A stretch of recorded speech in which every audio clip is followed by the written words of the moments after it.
If you weren't here last week, week number 10, we reached double digits. We were talking about the origin, or not the origin, but the presented evidence of ape men in our culture.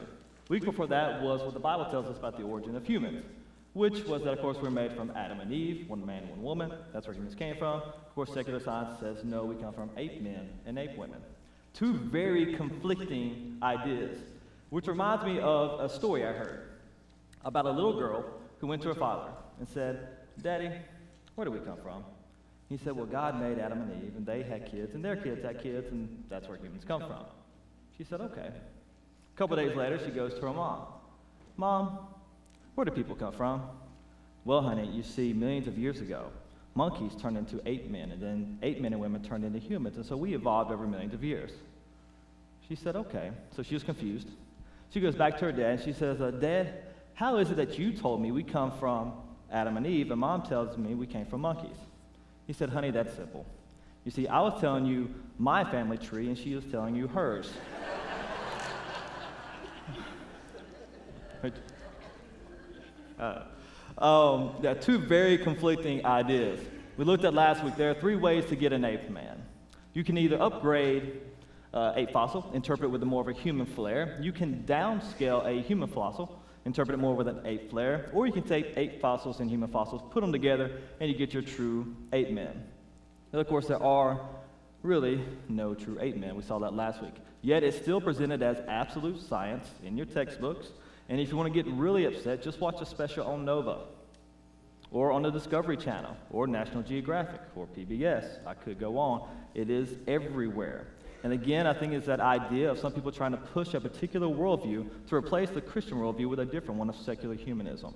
And this is part of it, by the education system that's supported by your tax dollars using to teach a particular worldview.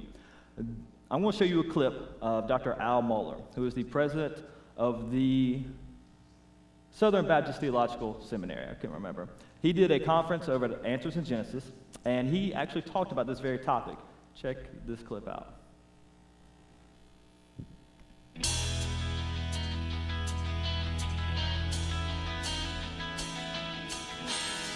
If you visit the average college and university campus, what you see is quite literally the future being born. Now, they don't look like they're being born because they look like they're 18. But nonetheless, they are, in a real sense, being born as a new intellectual reality. They've been shaped before, but what happens in the college and university experience is massively even more important than what happens in the years before. Most persons, when they trace their intellectual trajectory, most college-educated people will point back to that as being decisive. And that's, by the way, where we need a big alarm sign for the Church of the Lord Jesus Christ. Okay, I'm writing a book on this. It's very much on my heart. And every once in a while, when you do the stuff I do, and you read widely, and you speak widely, and you travel, and you try to pick all this stuff up, you pick up some stuff you just think, that can't be real. And it's just too, it's too honest. That can't be real. Sometimes when it can't be, it is. For instance, just about a year ago, I came across an article that was written by a professor at a very prestigious American university. And you can find this at my website, and you can find all the documentation there. You can go directly to the article. It was published in a Seattle newspaper. And this particular professor was talking about the political future of the United States. Very interesting question. And you know how we divide blue states and red states these days? You know, that was an innovation about, I think, the 1980 presidential campaign. And some network decided to color states, and now we're stuck with the metaphor of blue America and red America. And here's a demographic fact. About 5 years ago, it became clear, looking at the census data, that blue America isn't breeding. They're not having kids, okay? They're not having children. Red America is where the children are. Okay, now that creates a problem if you're a liberal university professor because you're not reproducing. Instead, according to your liberal mindset, it's the wrong people who are reproducing. It's red America that's reproducing. And so this professor wrote, he said, I would be very concerned about this, but for one thing.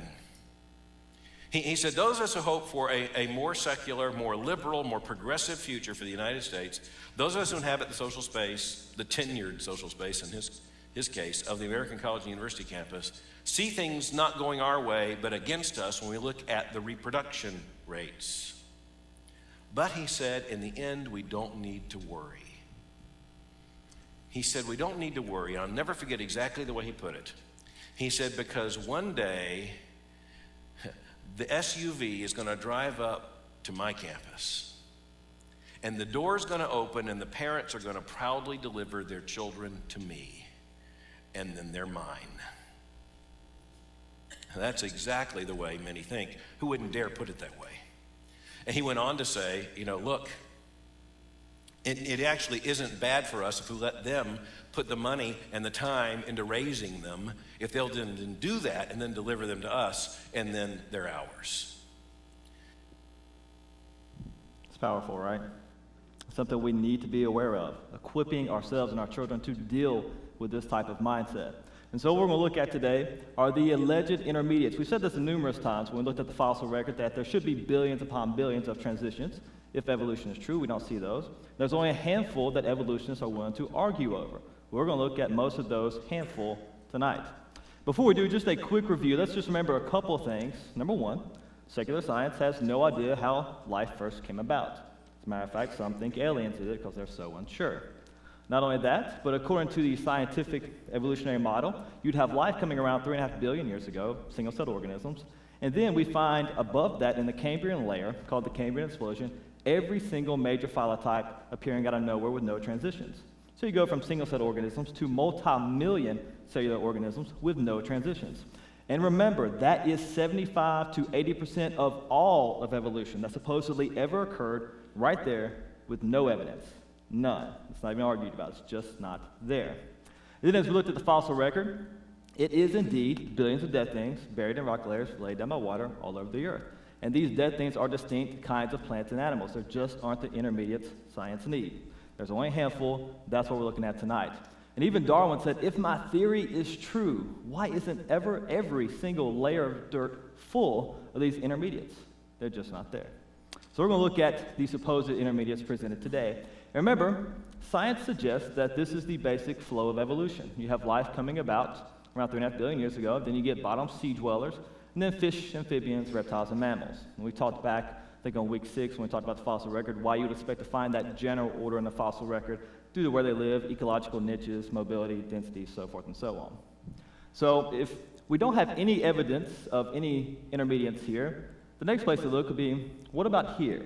What about between the invertebrates, the bottom sea dwellers, and the fish? What is presented by science as intermediates between those two? Well, if you flip to the textbook, it'll tell you, invertebrates to vertebrates, no backbone to backbone. So you have invertebrates that go to fish. And what were they? Well, they think maybe they were jellyfish or maybe trilobites or something like that, the bottom sea dwellers. And maybe they evolved on up into the fish. What evidence is presented? Well, here's a quote from the book. It says, fishes are considered to be the most primitive living vertebrates. Most fishes and present-day invertebrates probably did evolve from a common invertebrate ancestor millions of years ago. Notice the word probably. I want you to take a guess. How many examples of intermediates do you think they showed after that quote? 0. Not a one. Why? There isn't one. Secular science doesn't even hold up a good example of an intermediate between invertebrates and vertebrates. Just they aren't there. So we've got nothing between the invertebrates and the fish. What about between fish and amphibians? And you have to keep in mind, there are a lot of fish. Definitely a lot of fish today. There are at least 25,000 species of fish around today. Some experts think there were around 1 million species in the past. So we have lost a lot, which, by the way, is not evolution, that'd be extinction. But did fish turn to amphibians? Well, according to the textbooks, this is how it happened. You have this type of creature right here, a lobed-finned fish. And it says that scientists think that the first amphibians were descendants of the lobed-finned fishes, a group of members that include the coelacanth and lungfishes. Well, notice they said scientists think. Why do they think this? Well, because of the superficial resemblance of this little lobed fin to a leg in their minds, and the bones that are in there. They say, okay, it looks like it's transitioning from the water to land. It's got the bones to walk with. And they taught this for many years in the textbooks. Coelacanth fish used to be the index fossil for 300 to 400 million year old rock which suggests that it's only found in that layer. And they believed this until 1938, when they found the coelacanth fish alive, still a fish, and its fins were still fins. They thought it had been extinct for 70 million years. When they found it, it's like, hey, it's like finding a living dinosaur. They were so excited. But they were disappointed because it was still fish, and its fins were still fins. And so they thought, well, maybe in the way it swims, we can get an idea of how it's evolving to walking. Maybe it walks on the sea floor. Maybe that would give us a clue to how it happened. So they studied it intensely. Coelacanth fish will swim forward. He can even swim backwards. Even stands on his head, but doesn't walk. Just refused to walk, which is really frustrating for the evolutionists. So they kind of lost their only real intermediate link between the fish and the amphibians.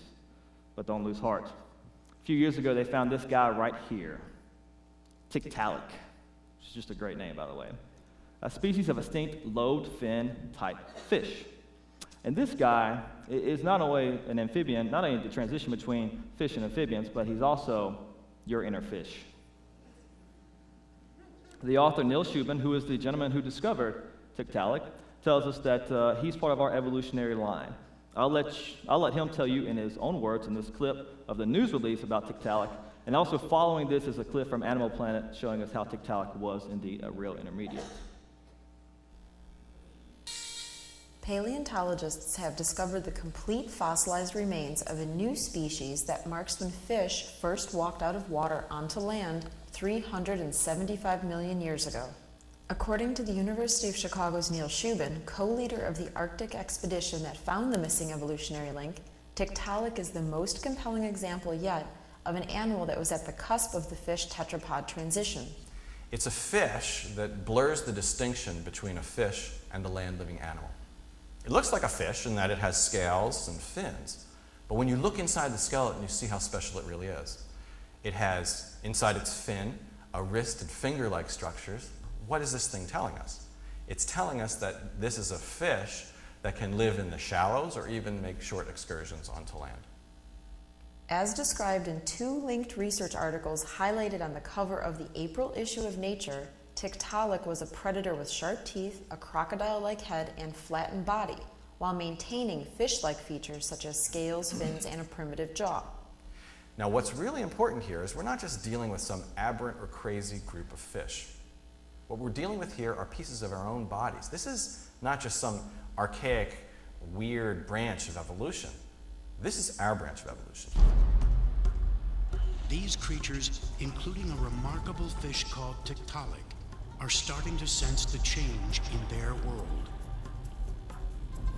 In the riverbeds of what is now Greenland, they know that as temperatures rise, their homes are evaporating.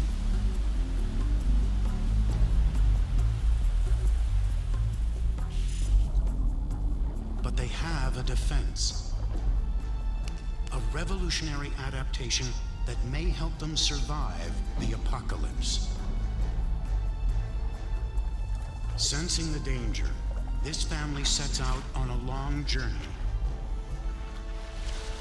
But their exodus takes them where no aquatic animal has ever gone, out of the water. Primitive air-breathing lungs kick in. Simple wrist bones propel them off the ground. This amazing creature is the first vertebrate to walk on land.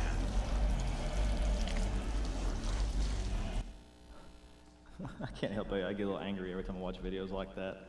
But they make it look so convincing with the computer animation. It's amazing. Tiktaalik does have some unique features, but so do many other fish. And its unique features are actually much like fish we have around today. There's nothing really that unique about it. And its fins are much like the coelacanth's fins, very similar.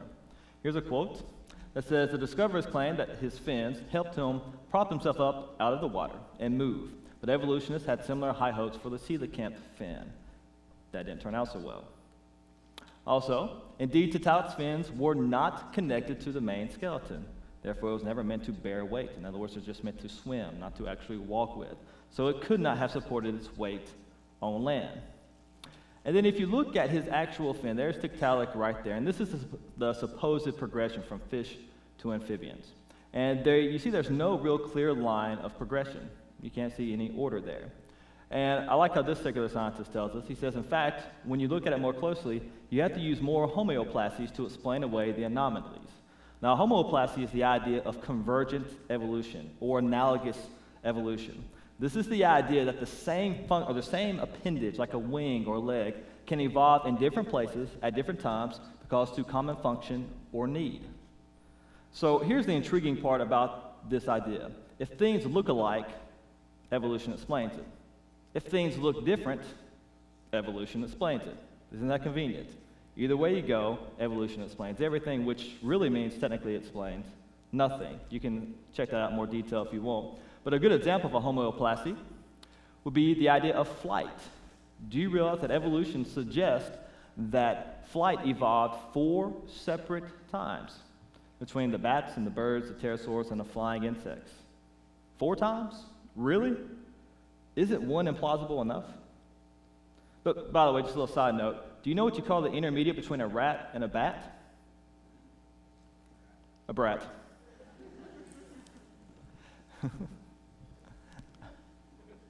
My wife was shaking her head before I put that up there. I know I was in trouble. But no, Tiktaalik looks a lot like lungfish today. I love this picture because this guy looks scared to death. Like he's got something, he has no idea what he's holding on to. It is a strange-looking critter, but it is a fish, and it's around today. There's the leopard lungfish, the African lungfish, more pictures of the Australian lungfish. They're around today, not intermediates. Nonetheless, Natural History Museum says the Australian lungfish is known as a living fossil. Our hands and feet developed from prehistoric fish fingers. Congratulations. But now secular scientists are starting to say maybe Tiktaalik isn't an intermediate, which is kind of the trend I hope you noticed since last week and this week. But here's why. Newly discovered fossil prints from Poland, found in rocks dated older than Tiktaalik, clearly show that an animal is already walking on the mud with coordinated 4-limb gait. Based on evolutionary dating methods, this creature was walking 9 million years before Tiktaalik was around. Therefore, his status as missing link is now in question.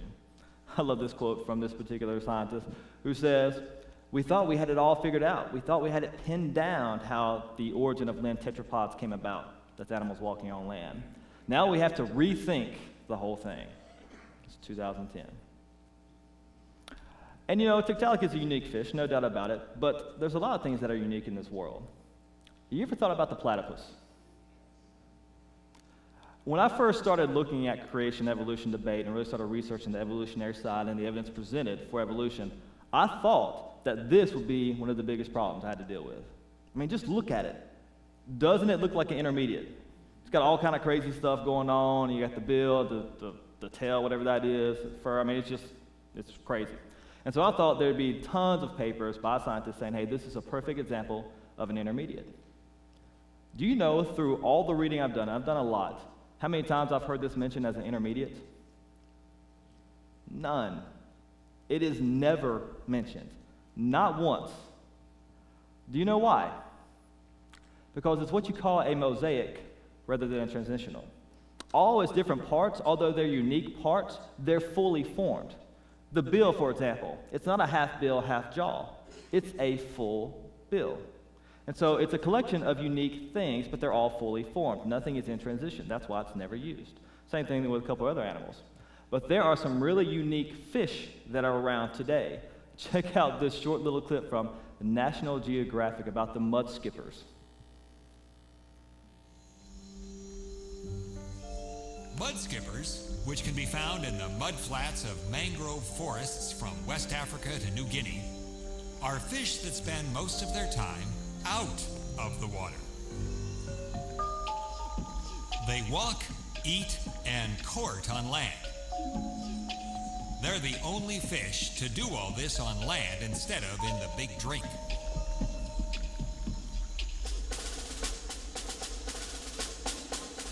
They carry water in their large gill chambers, which they use in the exact opposite way you'd use scuba gear. You carry air to breathe in the water, they carry water to breathe in the air. It's kind of funny, you keep watching, they even flail their back fin when they're starting to fight. They flail, it's kind of cool to see, but later on. So there are a bunch of unique fishes out there today. Some fly, heard of the flying fish? Some fish even climb trees, which is pretty amazing. So Tiktaalik may be a mosaic or something very interesting like that, but still just a fish. But it really shouldn't surprise us that evolutionists are kind of kicking Tiktaalik to the side now. Happens all the time. A great example of this is horse evolution. Does anybody remember hearing about horse evolution when you were going through school? All right, it's still in some textbooks. It's been kicked out a lot of them, but it's still around in some. For example, here is from the Encarta Encyclopedia 2000. It says the horse is a well-documented case study of evolution. The fossil record shows clear steps in the progression from four-toed small browsing animals to the modern horse. Here's another picture of horse evolution in the textbook 1987. Irish textbook, it's all around the world. But since 1950, secular scientists have known this is all wrong. Here's a few quotes. George Gaylord Simpson, secular evolutionist, says, many examples commonly cited, such as the evolution of the horse or the saber-toothed tiger, can be shown to be unintentionally falsified. The scientist says, or in this science newsletter, notice the date, 1951, the classical evolutionary tree of the horse was all wrong. Or how about this one? The uniform continuous transformation of the ancient horse into the modern horse, so dear to the hearts of generations of textbook writers, never happened in nature. They've known this since 1950. It's still in some. But here's why I have such a problem with this idea of horse evolution. You're going to have to deal with a whole bunch of things. One, you have to realize this was made up in 1874, and the guy found the fossils all around the world, and he just put them in the order he thought they should go. Two, they found modern horses in the same layers as the ancient horses. So if you got a present-day horse in the same dirt layer as this quote-unquote ancient horse, it's pretty safe to assume the ancient horse didn't evolve into the modern horse. Pretty self-explanatory. That kind of kills it right there. Also, the ancient horse is not a horse at all. Looks a lot like a hyrax, which is still alive in Turkey today. It's a cute little critter. There he is. Definitely doesn't look like a horse. And then the ribs and the toes and the teeth show no clear progression, just like with the Tiktaalik and the fins. You have the same issues there.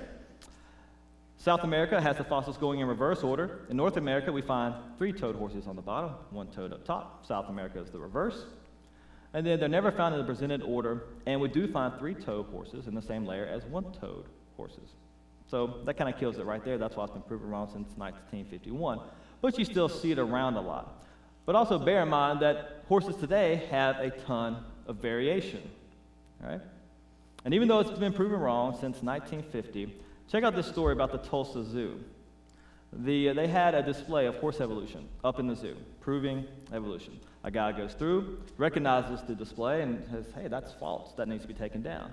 So he goes to the officials of the museum and says, guys, this was proven wrong in 1950. Don't you think you should be taking this down? And they said, well, we don't have the funding right now. He said, okay. So he left.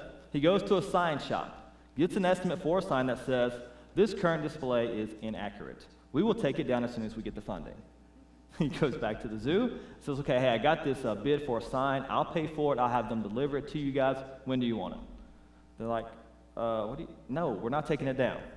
So the guy was kind of upset about this. He goes and gets a lot of signatures. Then he goes to the news. And it reports on the news that the Tulsa Museum has a false display up.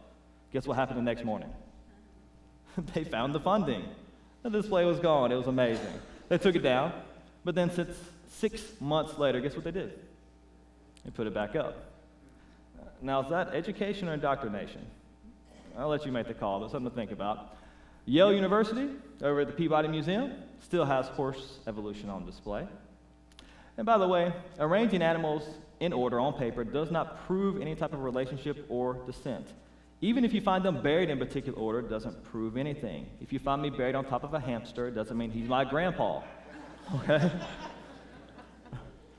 But if you think putting stuff in a particular order and arranging it proves anything, then I want to show you some of my research. I have been working really hard on the evolution of the fork. I've logged a lot of hours into this. This is serious stuff. And so I want to show you my research and give you the evidence for the evolution of the fork. And from what I've studied, it looks like the fork started out like a knife. Notice the simple structure. Obviously the first step in this evolutionary line, maybe 500 million years ago. And then maybe because of geologic pressures, erosion, or whatever, I think the knife evolved into the spoon. Notice the concave on one side, convex shape on the other. Maybe geological pressures did that. It appears from the evidence that bigger spoons died out millions of years ago because of mass extinction. So we're left with the smaller ones today. And so as I looked at this, I realized, okay, you got the knife, then you got the spoon, then you got these type of forks with the grooves aren't quite as deep. Maybe over more millions of years, it eroded more, gave you the deeper grooves to give you that true fork form. But you know what? I looked at this and said, I'm missing something. This is too big of a jump to actually, there has to be something else there. And so, of course, I labored over this. I searched high and low and just couldn't find the answer. So one day I was taking a break from my studies. I was craving some chicken. So I went to Kentucky Fried Chicken. And I ordered, my usual. And as I was waiting in line, the lady, she just handed me the missing link. She didn't know what she had. But my trained scientific eye, I knew exactly what it was. All right? This is what she handed me right here. The spork. Discovered at Kentucky Fried Chicken. There we go. So there's the whole lineup right there. You can see the clear progression. There's no doubt about it. Now, there were some mutants who got discarded along the way. They didn't make it. It was sad. Some people heard about my research. They tried to get in on the fame. They sent me fakes. That's an obvious spoon handle with a fork head. I know that didn't happen. We even get the so-called races during this time frame, too, which I could keep going, but I'll stop. It is a beautiful story, isn't it? But it's not too different than what we've heard already, what we see presented in textbooks today. I like this quote from Niles Eldredge, a very famous evolutionist, and he admits this very clearly. He says, I admit that an awful lot of imaginary stories have gotten into textbooks as though they were true. For instance, the most famous example of the horse evolution, proven wrong 50 years ago, is still presented in a textbook as literal truth in textbook after textbook. Now, I think this is sad, particularly because the people who propose these stories themselves are probably aware of the speculative nature of some of the stuff. But by the time it filters down to the textbooks, we've got science as truth, and we've got a problem. We see it happening over and over again. You want to see today's horse evolution. It's a theory of the evolution of whales. Now, what we've kind of been doing is kind of going over some of what I would call the icons of evolution, the main things presented as evidence for the theory. Today, if you were probably to ask most scientists what is the best evidence for evolution, this is it, right here. I've got a quote over for like that here in a second. But it's an interesting tale. Here's what the textbooks tell us. And notice the absolute language. For instance, modern whales are the descendants of four-legged land animals. That are also the ancestors of horses and cows. You can see in Figure 10.4 fossil intermediates between modern whales and their 60 million-year-old ancestor. They reveal a history of slow transformation. Now, the whole theory of whale evolution is really funny to me. Because think about it. The idea of evolution suggests that life came about in the seas.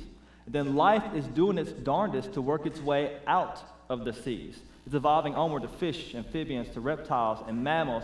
And so it finally gets onto land. Yay, I've made it. And then some mammals are like, no, I don't like this. I'm going back into the water. And they evolve back into the whale. That is the general theory of whale evolution. So it kind of throws me for a loop. I like my fast-forward version there. Check out this quote from Dr. Pigliucci from University of Tennessee, Knoxville, close by. He was in a debate with a creationist, and he was asked, Doctor, you study and taught courses on the evolution of plants for 10 years. You've received $650,000 to study the evolution of plants. What is the best evidence you know of for evolution? His answer? The evolution of whales. Which I was wondering what type of plant a whale is. But you can learn two things from this quote. Something we haven't really talked about. You can check it out on your own if you want. The evolution of plants is a nightmare for the evolutionists. It is, Charles Darwin said it himself, there's just nothing good to produce as evidence for this evolution of plants. You can do your own research on that if you like. Most people care more about animals, so that's why I'm focused on them. You can also learn that, again, whale evolution is the best evidence today presented by scientists as evidence for evolution itself. But in order for a cow or for a mammal of any sort to turn into a whale, it's going to have to make a lot of changes. It can't just jump into the water and say, hey, let's go. Think about it. Whales have a lot of unique features. They have unique lungs. They have the ability to dive very deeply. Big horizontal flukes on the tail. Eyes designed to withstand high pressure. Same thing with the ears and to pick up airborne sound waves. They've also got skin made for being in the water, and they have the blubber, whale fins and tongues with countercurrent exchange, nostrils on top of the head, which that's going to be an intriguing change. Taking the nostrils from here, and you got to move all the way up here. Then they breastfeed underwater, sonar capacity, etc., etc. We could keep going on. And by the way, bear in mind, for every morphological change, for every change that you can see on the outside, you're going to need thousands, if not millions, of internal changes to make those things work.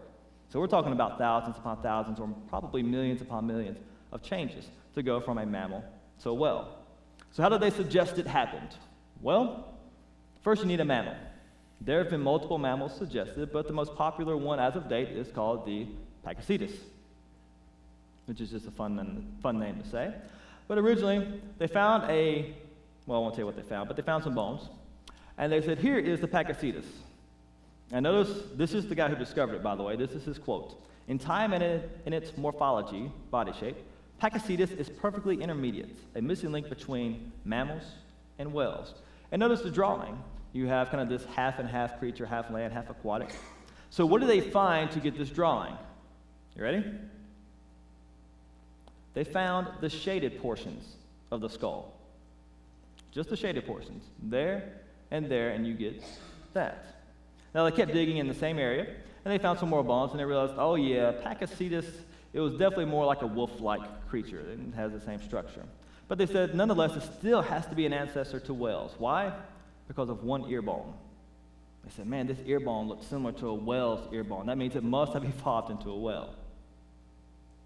Which, by the way, many animals have unique features, and many animals share common features. Horses and apes both have eyes. Doesn't mean they evolved from birds millions of years ago. All right, that does, just because they have similar ears, definitely does not prove one's evolving into the other.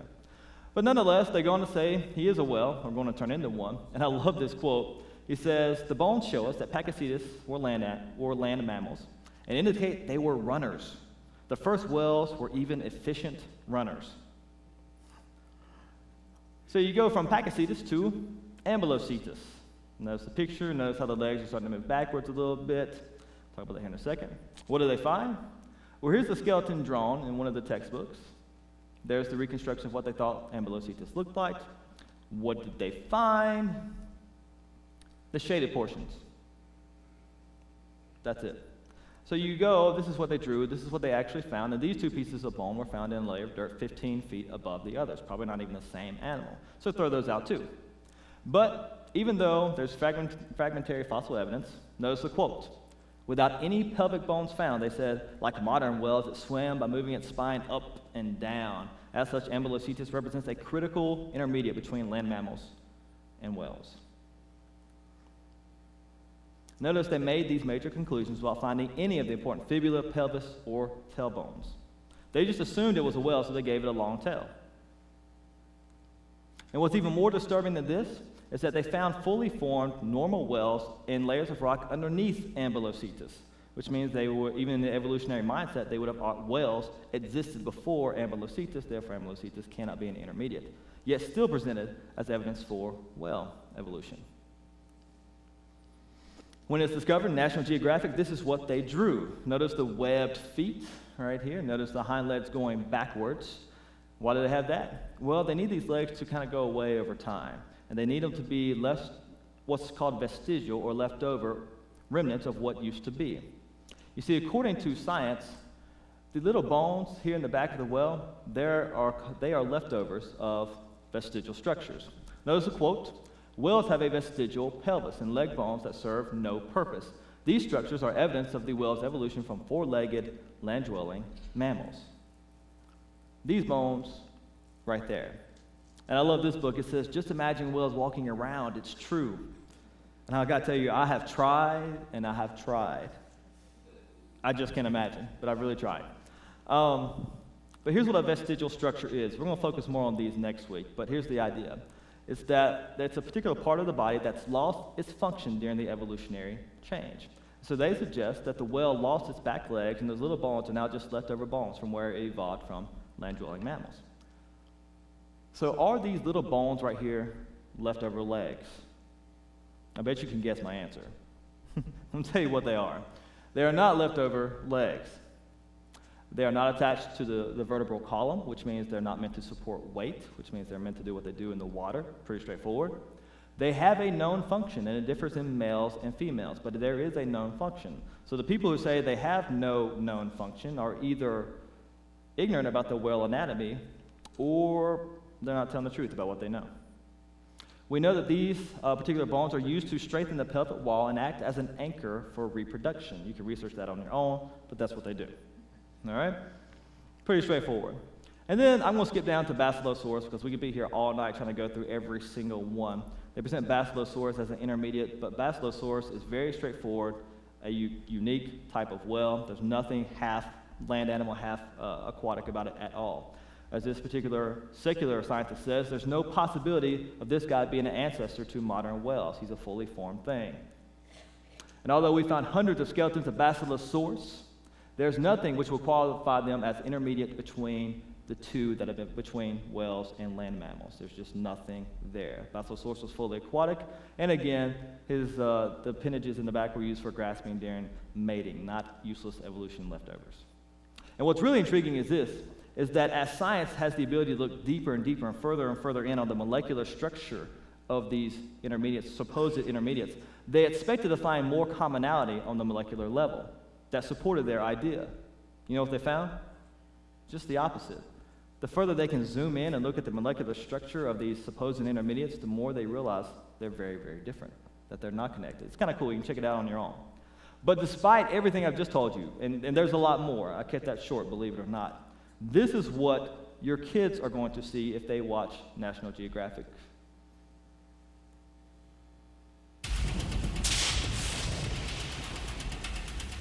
"50 million years ago, a hungry land animal seeks a new source of food. This sets him on a spectacular evolutionary journey. But Gingrich still couldn't identify which order of animals it belongs to.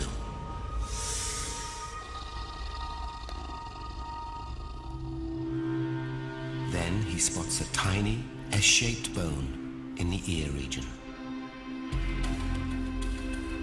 He finds out that this bone is known as a sigmoid process, and it's unique to one order of animals that today lives in the water. Gingrich finally realized what this creature is. It's something primitive, it's something transitional, but nonetheless, with the sigmoid process, a primitive whale. This can only mean one thing.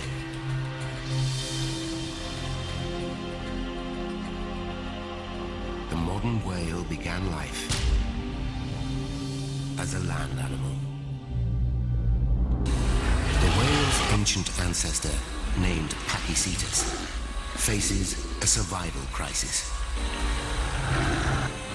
The ancient whale takes its first tentative steps into water.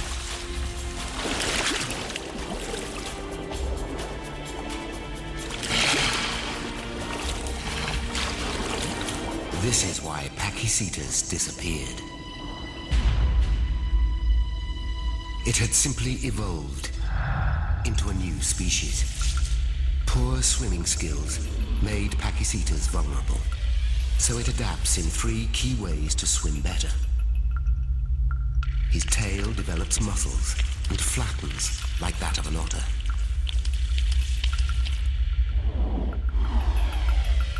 His back legs shorten and widen to act like flippers. He becomes more streamlined.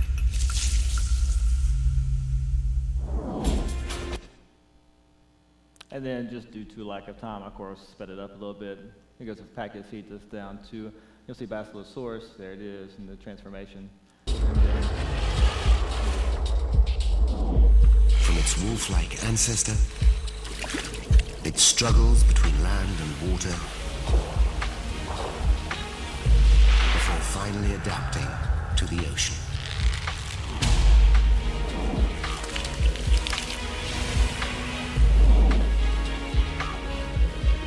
It's like the Rosetta Stone for evolution. A lot of textbooks use the whale as their example for evolution because it's now so well documented. So well documented. Don't you love the dramatic music? Gets you all excited. Presented as absolute fact. And I love how they make it look so easy. Oh, we needed a different tail. It just happened. There you go. When you really break it down, two things about these intermediates. That's kind of a funny picture. The intermediates turn out to be either invented intermediates based on fragmentary evidence and an interpretation based on evolution being true, or a false arrangement, putting things in a certain order based on the idea of evolution being true. So you take the theory of evolution, you use that theory to interpret the fossils, then take that interpretation and use that interpretation to validate the starting theory. Circular reasoning is pretty evident. Last thing we'll look at tonight very quickly, just because it's fun. Dinosaurs turned to birds. I know you guys think I'm joking, but I'm really not. Of course, the Bible tells us very clearly that God made birds on day 5, and that reptiles came on day 6, land animals, dinosaurs, and so forth. But of course, evolution teaches the exact opposite, as we've talked about on week 2. According to scientists, dinosaurs are alive as birds. Scientists says, so there's some authority there. In the textbooks, it tells us that birds are the descendants of dinosaurs. No questions asked, they just are. How about this one? To many paleontologists, a bird is a dinosaur with feathers. That definition may sound odd, but it makes sense. I'm not sure to who, but somebody thinks it makes sense. And of course, this textbook tells us 2001, birds evolved from reptiles during the Jurassic period. No questions asked, it is absolute fact. Of course, this may explain where we get the amazing triceratops from. Pretty sure. I don't think it really says chirp either, by the way. That's my guess. To show you I'm not pulling your leg, this is a short clip, not super long. Let me show you a clip from, I think, again, a National Geographic. I'm using them a lot tonight, but here you go.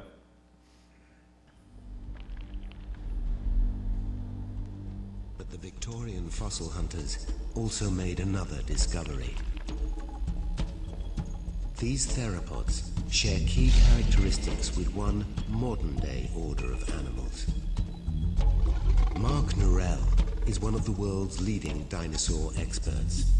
He's curator at the American Museum of Natural History in New York, where he studied the skeletons of countless dinosaurs.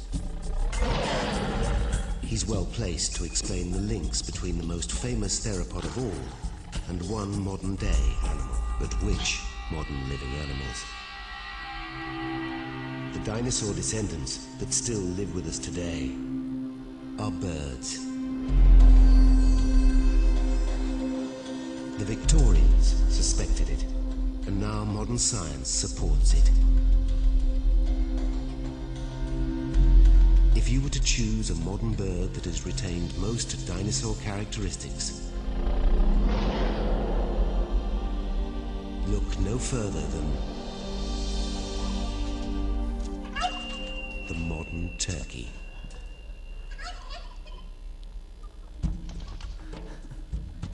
I love the slow-mo on the turkey to make it more fearsome.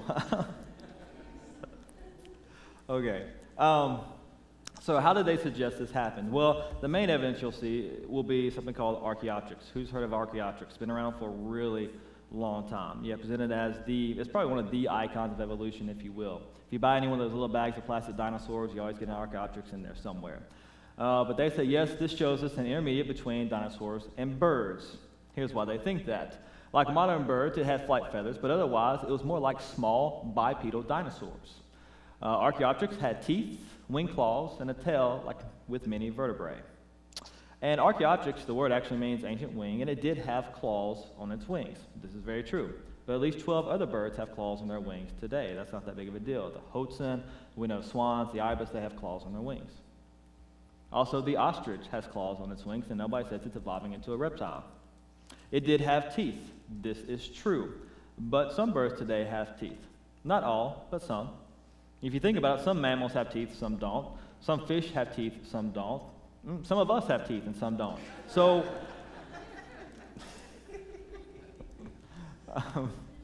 yeah. So it's true. Archaeopteryx had teeth, but so did other fossil birds, and their teeth are very distinct from that of reptiles.